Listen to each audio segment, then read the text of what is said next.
Hey, I got that haircut. About time, right? So let's go to, I'm driving about 40 minutes away from my hometown to gain entry to a glass door, storefront door, rekey, and then leave the keys with the tenant next door. Sounds easy enough, right? Let's go. All right, they said 1J. It's 1J. Oh, great, it's a Yale keyway. Anyway, let's see if I can pick it. Usually I can't, but I'll try. All right, I can't pick it, and I can't bump it. I don't have a leashy for Yale, so I'm gonna drill it. For the sake of time, I'm just gonna drill it. So the key to drilling these cylinders is I'm gonna drill through like right there above the keyway. But if you go too far, you'll regret that, because you're going to drill the tailpiece off, and the tailpiece is what's going to let you turn it and unlock it. So take your time. Normally when you're drilling, you can there's 5 pins in here. Normally when you're drilling, it's like wah, wah, wah, and you can count the times 1, 2, 3 until you get to the 5th one.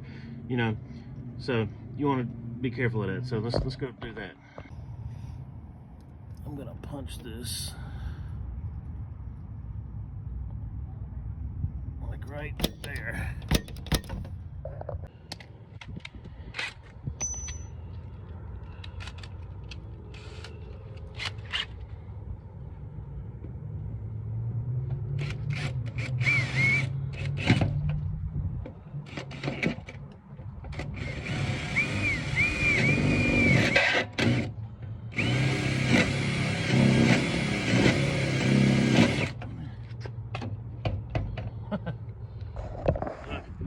It actually spun it the wrong way though.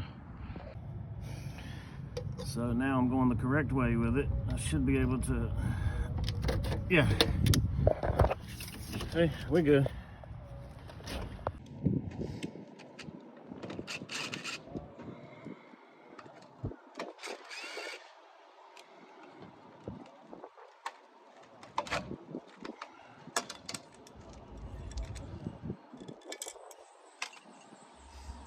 Never leave home without it.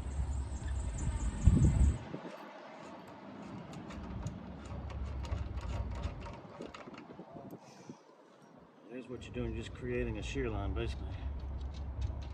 Alright, let's get on with it. Alright, I'm gonna take a look at this back door and see what's involved in rekeying that. Usually these are, you never know. Yeah, my favorite kind, look at that. Yep, I ain't rekeying that. Alright, she good, let's go. Okay, so I'm going back with a Schlage cylinder instead of a Yale, because if I ever have a choice, I'm gonna always go Schlage. Alright, so I'll get this all buttoned up. And this, of course I lubricated it, and we'll be good. Another thing, I always, when I'm doing this type of work, I always check the thumb turn too, because the person I'm doing the work for always says if you see anything that needs doing, do it. You know, like if this needed replacing, I'd replace it. I always check the screws on the back. I never show this, but I always tighten the screws on the back of this tailpiece through this side while it's open, you know. Anyway, this all seems to be great, so let's continue on. Okay, another thing while I'm thinking of it. Whenever you install the faceplate like this, go ahead and flip the bolt out. Leave it out, okay? It helps you, it just helps, okay? It helps you go ahead and get that centered, and you'll know that it's not rubbing when you do it like that. It's just one of those things you do. I never talk about it, but I do it every time. All right, about to close and lock it up.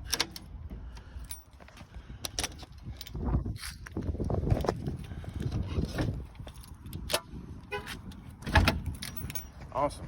What's that you say? She good? Yeah, she good. Let's go. So look, while I'm here, I'm just gonna show you some stuff about doors. Stuff that I noticed that, because I'm a door guy, okay? Check this out. So when you look at this door, if you were to walk up to it to go into this place, this door right here, just like it is, what would you do? Naturally, you would want to push that, right? You want to push that because it's a bar, right? It's a bar. If it had a pull handle on it, human nature would make me want to pull that.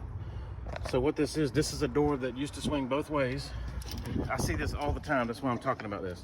See, it pivots like that. Instead of having the regular outside mounted pivots, this used to swing both ways. So then the door closure probably blew out. So then somebody put this type of closure. So then they had to make a door stop. So they make a little cheap, stupid, silly door stop that's not even nothing. And so that's acting, look, as the door stop to have an external mounted closer versus, I bet you this had the internal, yeah, this had the internal closer, see? That's where the closer used to be. It looks hollow in there, like somebody's removed it. Usually they just leave them in there. So this happens all the time. This is where years and years of buildings getting used, stuff wears out, people do the easy way or the cheap way. You end up with this crap all the time, which makes the door flex. Look, that's not ideal because there's no door stop the entire length. You just got this little silly piece of angle iron up here. You know, it's not even angle iron. It's like a piece of a metal desk or something. But that's what I'm getting at. I see this all the time. So it's not uncommon for customers to bump their head into this door because you look at that, you don't want to pull on that. It's a paddle, it's a full bar. Trust me, human nature is what it is. And you just naturally want to push on that. Let's see if they even have anything written. Not that it matters. Yeah, see, there's nothing that says pull or anything. Not that that matters, but I'm looking around. Oh, all of them are like that. Most of them. Well, there's one with a pull. And there's one with a pull down there. Anyway, I just wanted to point this stuff out. Stuff that I take note of, okay? Oh, but I never finished what I was going to say. But so now that we're here with this just is what it is. A cheap thing to do would be to take this bar off and put a pull handle, a nice commercial one, not one from Lowe's. I'm talking about a nice, you know, a legit, the proper pull handle for this. Okay, that would solve the problem of people having the issue of not knowing whether to push or pull the door. Okay, that's all I'm saying.